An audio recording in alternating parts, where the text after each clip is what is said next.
All right, welcome to TikTok 101. What we're going to be learning today is the basics of TikTok, how to use it, and how to promote yourself using TikTok as a marketing tool. So just a quick introduction, just kind of get you comfortable in understanding the background of TikTok.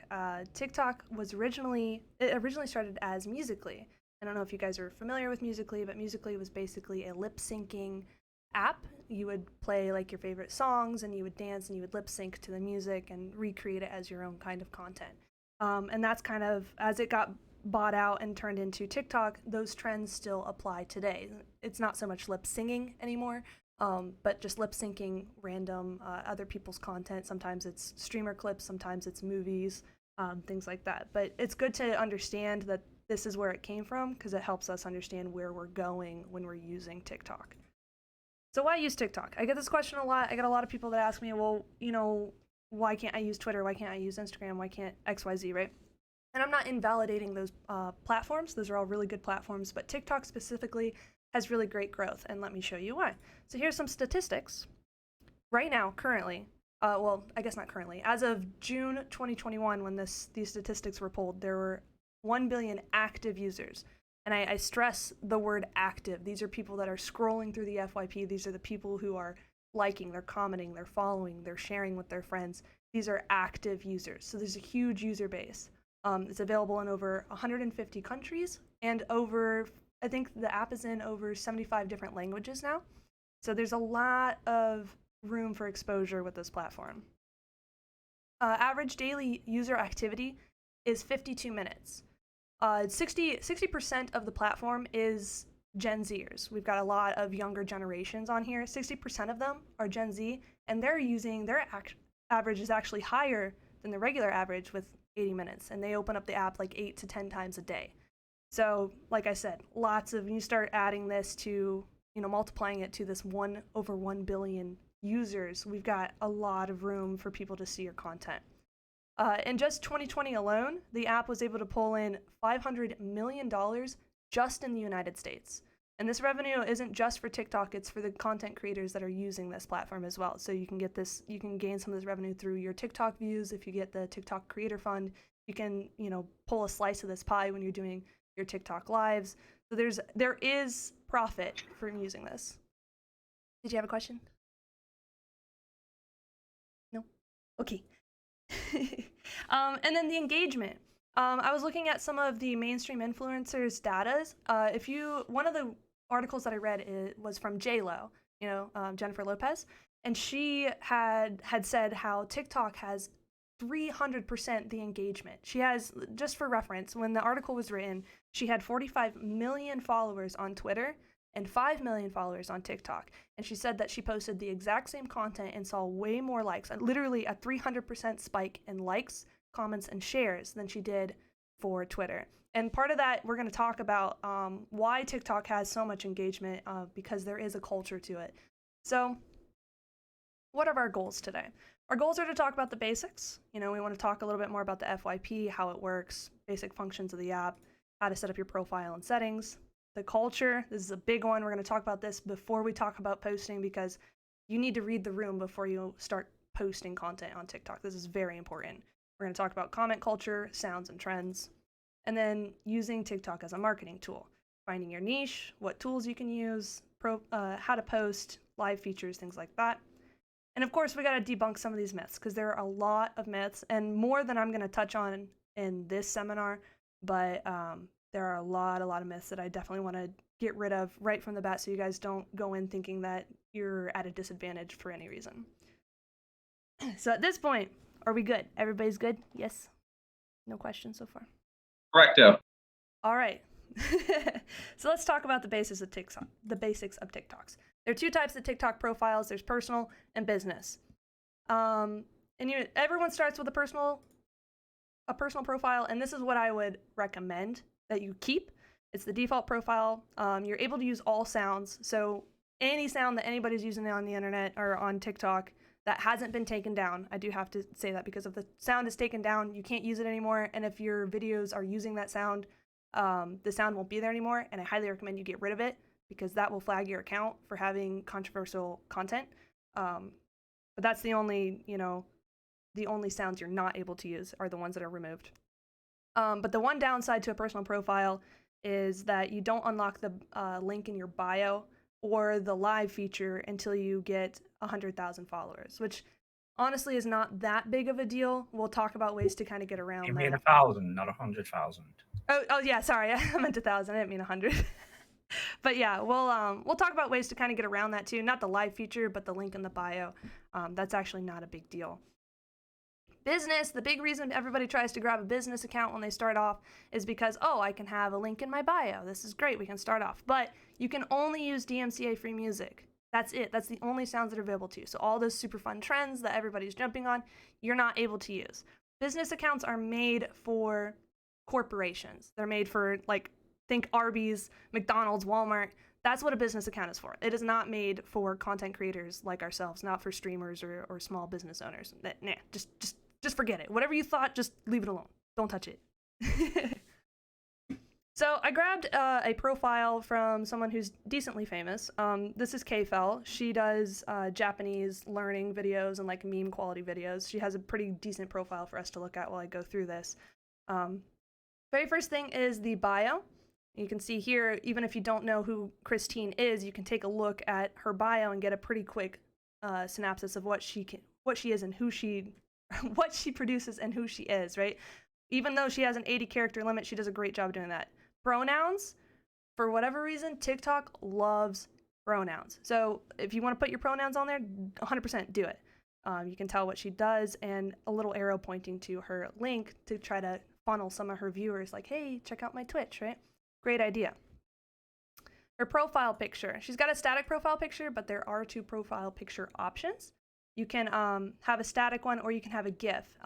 The static one will always be showing when you're scrolling through the FYP. If I land on your video, your PFP will just be that static photo. But if I go to your profile, I can actually see a GIF if you choose to upload it, and you can do that.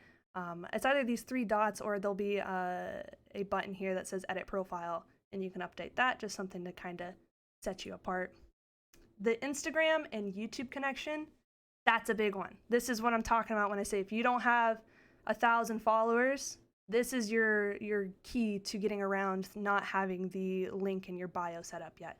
So you can see here, Kfell has a little Instagram button. I highly recommend, if you've got Instagram, if you've got YouTube, set that up, especially if you don't have your 1,000 followers yet.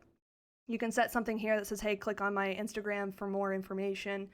Try to funnel your viewers into Instagram, and then from Instagram have your link tree or your Twitch, whatever, in your bio. It's a great way to get around the link and to make the temptation of a business account a little less. And then link ideas. If you've got a personal domain, you can put that. I prefer putting a link tree or a personal domain in the bio just because you can kind of funnel more options for people. They can click on it. They can try to find your Discord, your Twitch, whatever. But if you just want to put your Twitch link there, that's totally reasonable as well. Excuse me. So let's talk about privacy settings. I feel like a lot of people don't realize how many settings there are, that like it's really important that you go through these. The very first one that I want to talk about is your syncing options. Lots of people do not realize this. I've had many people come to me like confused as heck about this. So TikTok, when you set up your profile, if you remember, most people set it up with your phone number. It's the easiest way to do it. You just put, set it up with your phone number and you're good to go. Well, if you've got that phone number tied to a Facebook account, and if you allow TikTok to sync contacts, and which is very easy to do because you just click yes to go through it. Well, now anybody who has your phone number and anybody that you have on Facebook, they're going to see your content, which is not a bad thing. For most people, it's like, okay, whatever. But if you don't want your boss, you don't want your coworker, maybe you don't want your family to know that you're making content on the internet, maybe you're not ready for IRL people to know that, make sure you click on this and go through those settings, because that'll save you some headache in the future. Because TikTok will push your content and it will say people you may know, just like it does with Facebook. So just be aware of that. Your safety options, there's a lot of safety options. Some of these, their default options are kind of dumb. Like, for example, by default, it doesn't let people download your videos. And if you don't want people to download your videos, that's cool. I'm going to tell you right now, they're going to find ways around it. So you're just making it a little bit harder for them to take it. But if you disable downloading, then they can't use it as live wallpaper or anything like that, and you'll get a lot of comments saying like, let me save the video. So that's what that is right here. Comments, following list, duets, stitches, liked videos, DMs, and block messages.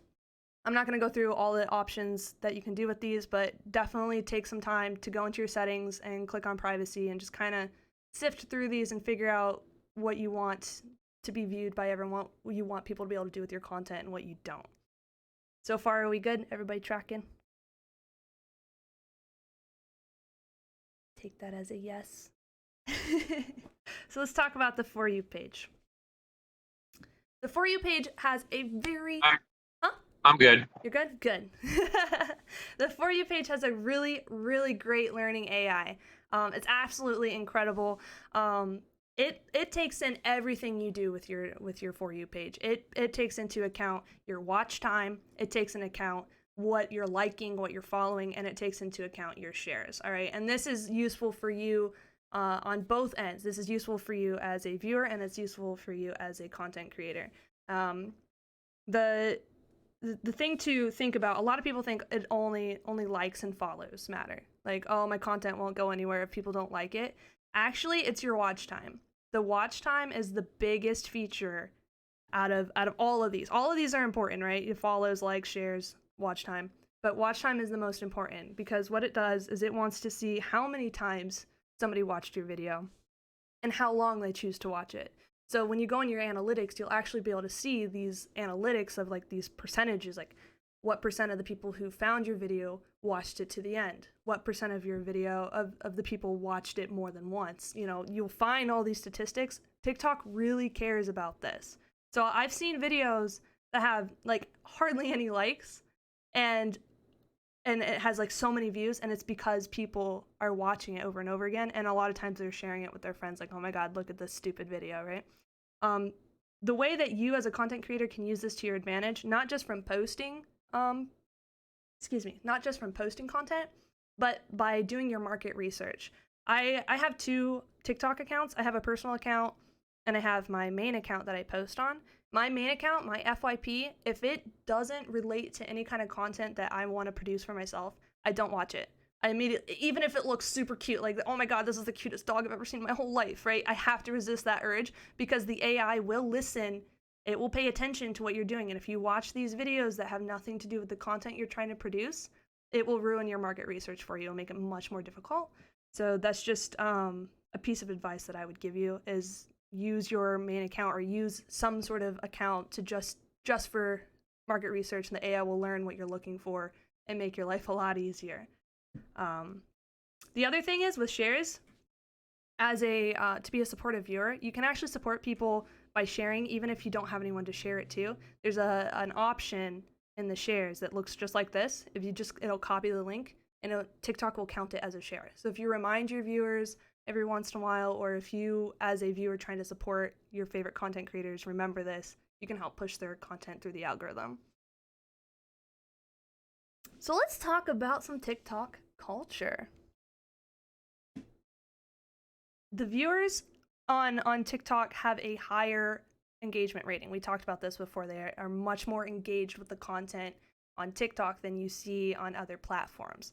And part of this is due to these trends. So I'm just going to throw some of these trends down here. Maybe you've seen them before. Submissive and breedable is really popular right now, and so is this chair. These trends happen from other TikTok content creators. Some of them come from Twitter. The submissive and breedable came from a Twitter post that said normalize platonically telling your bros that they're submissive and breedable. And now it's all over TikTok. Learning these trends and understanding them helps you be able to connect to your viewers, right?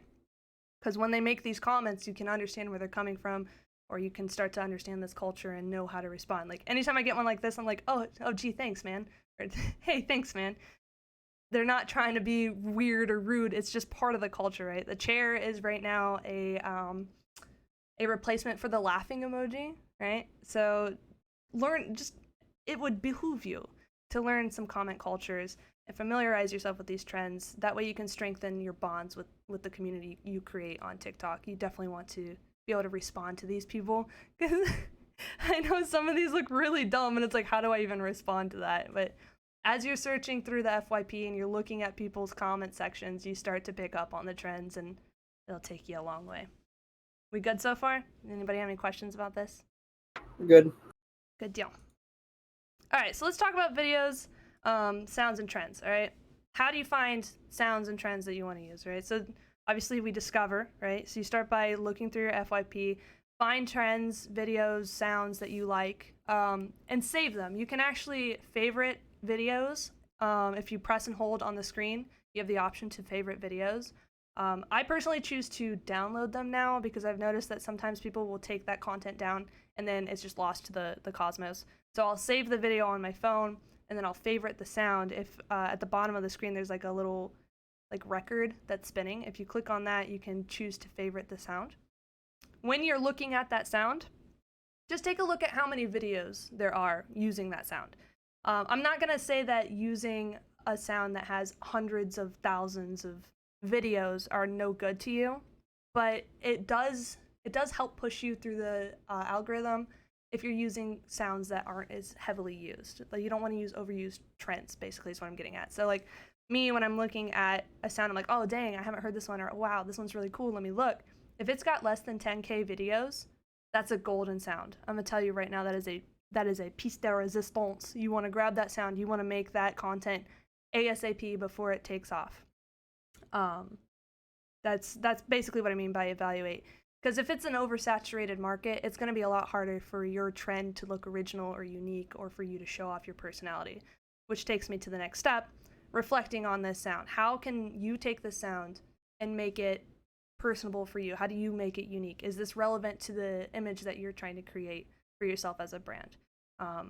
Like obviously if it's some sort of doggo TikTok and you're not a dog, right? You're a streamer, so that trend might not be good for you. So just kind of keep that in the back of your mind. So let's talk about marketing. This is what we're here for. This is what it's all about, is the marketing. How can we use this as marketing? So first and foremost, what you want to do is figure out your niche. So really take time to ask yourself these questions, really reflect on this, because this is super important. And you might think like, well, I'm a streamer, that's my niche. Oh my gosh. No. There are so many streamers on the platform. That is not a niche. That is just your marketplace, if that makes sense. You need to really narrow down your content. So what kind of content do you want to promote? What kind of streamer are you? What kind of personality are you? How can this content be translated to TikTok content? A lot of people want to post their clips on TikTok, and I won't say that posting clips are a bad idea, but it shouldn't be don't use it as a crutch, is basically what I'm saying. Because people on TikTok, they want to see personality, they want to see these trends, they want to see these sounds, and that's what's really going to drive your content far more than clips. Clips do well, but TikTok trends do better. So really think about how you can translate your niche into TikTok content.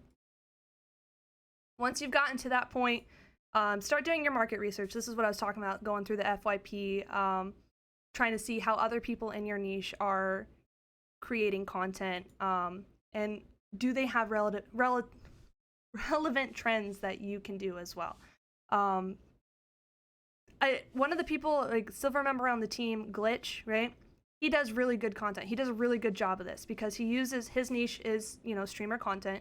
He's still working on his niche. He's still trying to figure that out. But if you look through his stuff, you can see where, he's at his desk. He's making content specifically for TikTok. So that's a really great person on the team that you can kind of look and see how he does the stuff. Perks is also another amazing content creator, amazing silver member on TikTok, who does that as well. So, find your idols, right? There are tons of them on TikTok. Find your idols, copy their trends until you get comfortable making your own, or trying to start your own trends even, right? But with that being said, when you're using other people's trends, how are you making that trend your own? How are you making it unique? If your trend looks the same as the next guy, you're going to be scrolled right past. I already saw this, you know what I mean? So figure out how you can incorporate your personality, your streaming persona into this video and make it a good reflection of who you are as a content creator. Is this making sense? We good so far? Yeah, I'm good. Okay, fantastic. So what kind of posts are there? This is the overwhelming part. I get a lot of questions about this too, where it's like, there's the TikTok editor, there's all this stuff going on. Let's just kind of break this down really quick. So we've got the in-app recordings, which is content made entirely with TikTok. You go out, you record some videos, you use the sound editor. I don't do this very much. I know a lot of TikTokers do, actually. It's actually very, very commonly used, but I personally don't. What I tend to do is the pre-made content. I feel like a lot of streamers end up doing the pre-made content, especially if you're posting clips. This is going to be the content that you recorded at a later date. Maybe you edit it specifically for TikTok, or you can edit in the app, however you want to do. Duets. This is a great way to collaborate with other content creators. You can kind of build off of each other and do things like that.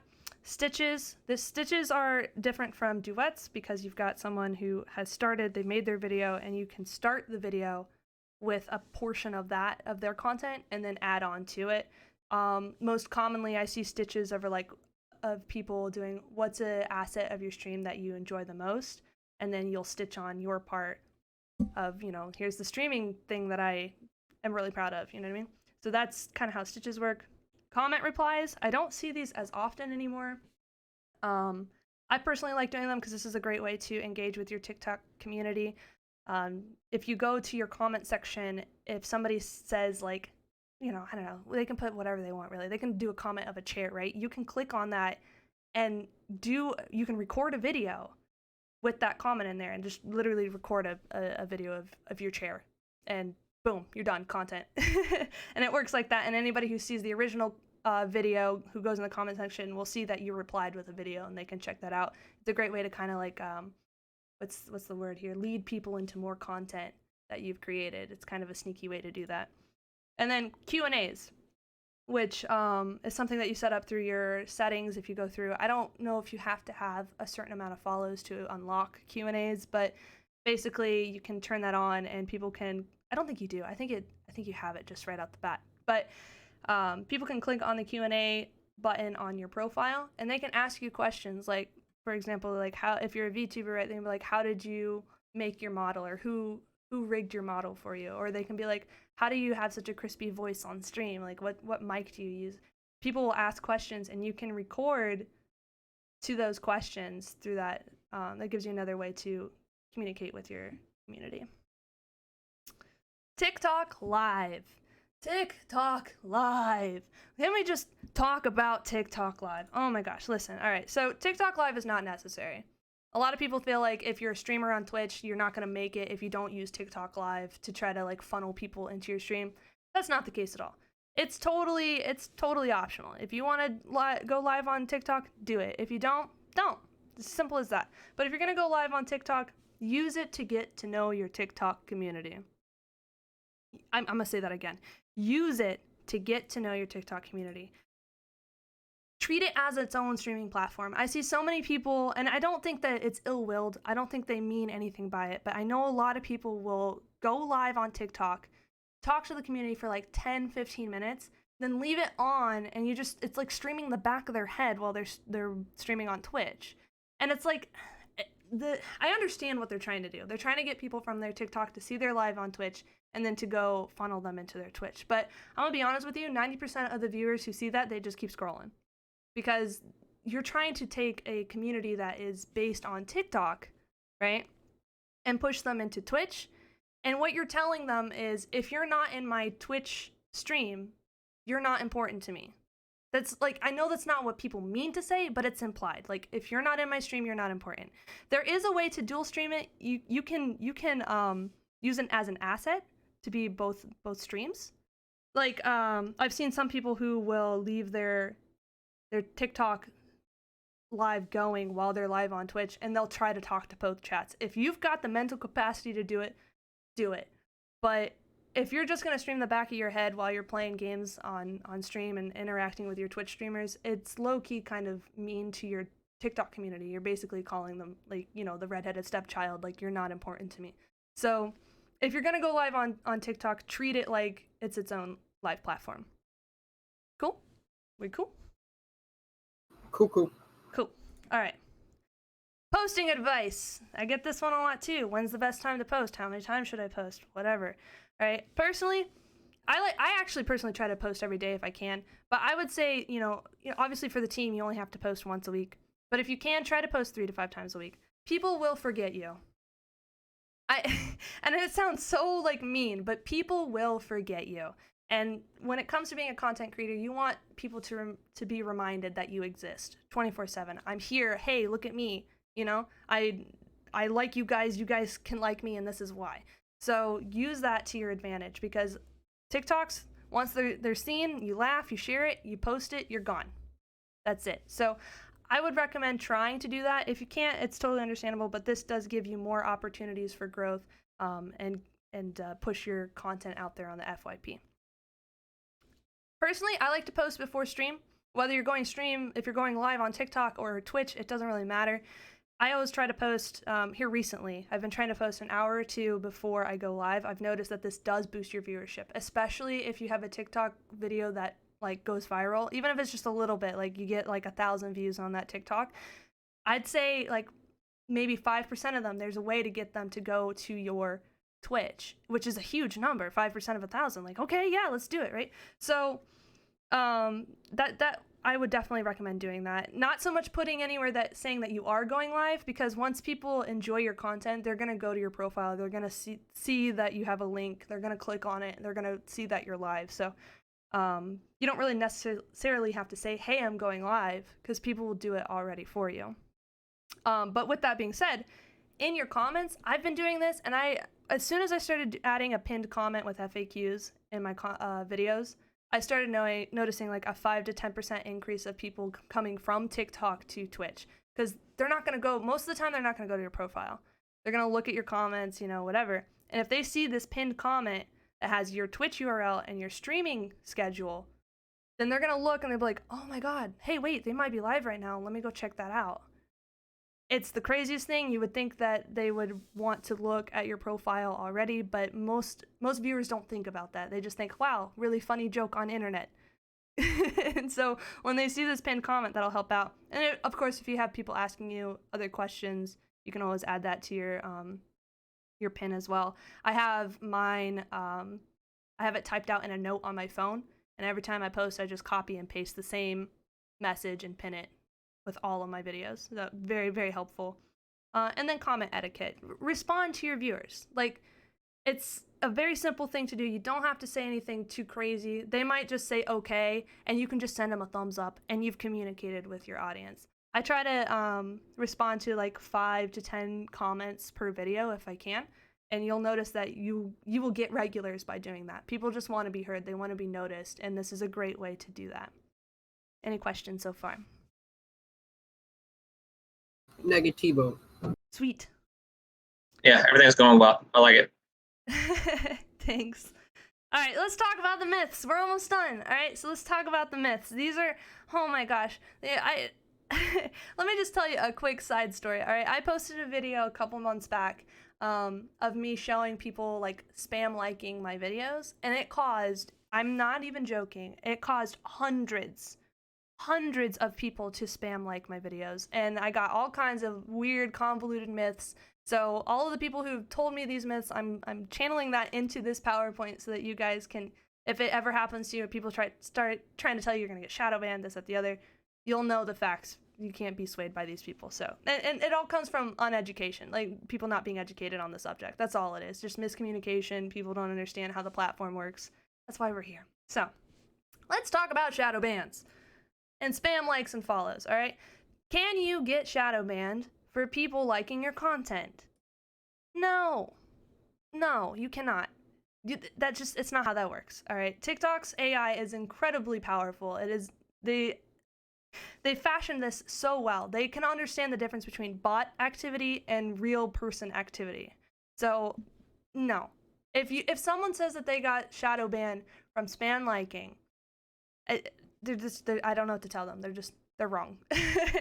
But you can get in trouble for sending spam likes. If you're going through and liking too much, TikTok will actually send you a message and say, hey, you need to knock it off. You'll get a message that says you cannot like content for a certain amount of time, or you cannot follow people for a certain amount of time because you've reached that threshold. That is a thing. And again, it's not really shadow banning because they tell you. They're going to tell you. You'll know. Risky posts. Absolutely, 100%. This can get you in trouble. So posts that are at risk of breaking the terms of service or the community guidelines, they'll be put under review. And that's the thing too. Most of the time they'll tell you. They'll say, hey, your content's under review. You won't get a message in your inbox. What will happen is you'll notice that your video is not getting views anymore, but if you click on the video and you try to copy the link, you'll get a message that says this video is under review. So that's where a lot of people think they're shadow banned. And I mean, TikTok could definitely do better to let you know that this is happening, but there is a way to tell if that content is under review. And normally after a couple days, they'll either release the content or they'll take it down. The TikTok Creator Fund. I don't know how many times I've been told by people, don't sign up for the TikTok Creator Fund. It's so bad for you. You won't get any views. That's not true. It's just not true. If you get accepted to the TikTok Creator Fund, that's a huge thing. You should definitely, I mean, you need 10K follows to even be considered. Do it. That's a huge deal. I don't understand why people say that. I feel like that's just a way to like make people feel bad about I don't know, they're jealous maybe? I don't know. But if you have a lapse in your content quality, then absolutely, it might feel like you're shadow banned. A lot of people, they set these numbers as their goals. They're like, I just need 10K follows. I just need 10K follows. Then they reach that and they either stop posting or they don't post as frequently or their content starts lapsing. And then they're like, oh, geez, TikTok. Oh, I can't believe you've done this to me. No. Make sure you keep an eye on your content quality. Always reflect, before you assume TikTok shadow banned you, always reflect on your content. Take a look at it. Try to think of it as someone who's never met you, doesn't know anything about you. Look at that content and say, would I watch this? That might be the answer. But the bottom line is, there's no proof that shadow banning exists. I know that's going to make a lot of people upset. It's going to grind some people's gears, but there is no proof that shadow banning exists. TikTok will inform you if there's a hold on your account. They've always told me, and if you look hard enough, you can figure it out. Like I said, they could do better to tell you. Like I said, you have to try to like share your own post before it will tell you on some of them. But they do tell you. Shadow banning's not really a thing. And just remember, you are always in control of your content. So I can't stress that enough. Always reflect on your content. I've taken content down before when I realized that, like, you know what, this was funny to me, but like, that's only if you know me, and this is not going to help me for my discoverability. It's okay to admit that maybe your content is not what it should be for TikTok. This one, I get this one a lot too. Oh, TikTok is bad for streamers. TikTok is discriminatory against streamers. TikTok is not the place for streamers. Just stop. Just please stop. So let's talk about the difference between TikTok and Twitch and TikTok, right? Twitch content, that's your that's live streaming content, and it's focused on the now. When you're streaming, you're talking to your community right now. You're playing the game right now. It is a great live performance. Think of it as like a concert version of an album, right? Some people love listening to the concert version of albums. Some people don't. That's where TikTok comes in. TikTok is focused on product quality. You think of this as like the studio version of your album. So this is your refined content. This is, you really get to see your personality here behind closed doors. You know, this is what's happening now. This is what's happening when I have time to really focus on my content. So some people are not gonna like your clips. It could be the funniest clip. I've seen amazing clips on TikTok, and it doesn't get the reception, it doesn't get the hype that it deserves. And that's just because some people on TikTok just don't like that kind of content. Just kind of keep that in the back of your mind. It's the difference between a concert version of an album and a studio version of an album. They're both the same content, they're just delivered in different ways.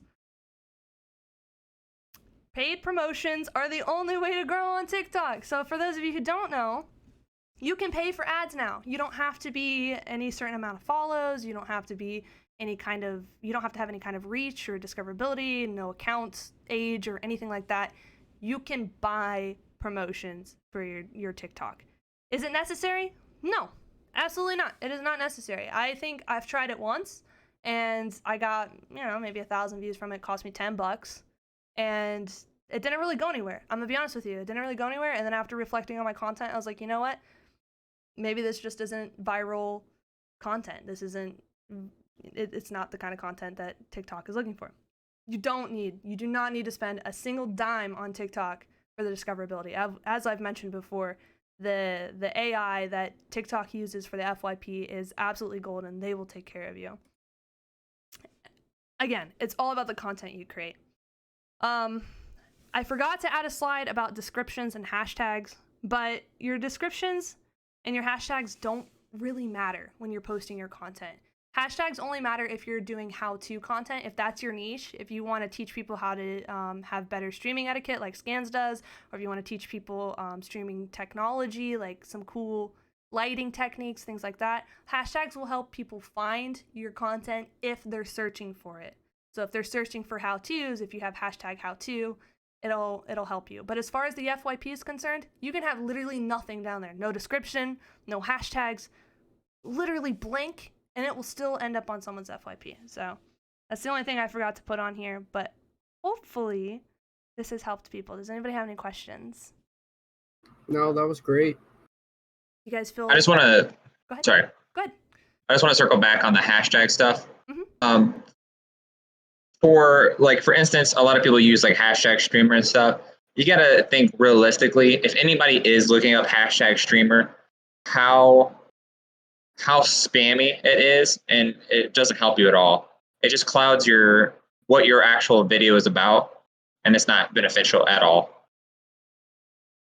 Like she said, how-tos, if somebody's looking for specifically for a type of video, yes. But like hashtag streamer, hashtag Twitch, any of the spammy stuff isn't going to help you at all. It actually will probably hurt you in the long end, because it takes away from screen time as well as your title for your TikToks. Does anybody have any questions about that specifically? Okie dokie. Do you feel more comfortable? Was this helpful? I mean, that's the big thing. Like, does this kind of ease the mind a little bit on how TikTok operates? Yeah, so I put my fiance kind of in charge of my TikTok because she's more into the TikTok of posting. I send her videos, she posted. So I even had her down here watching the whole seminar as well. Mm-hmm. So we both obtained some good amount of info from it. It was nice. Okay, I'm glad. Like, that's my main purpose here. My main goal was to make sure everybody felt more comfortable with the platform. I'm going to stop recording, but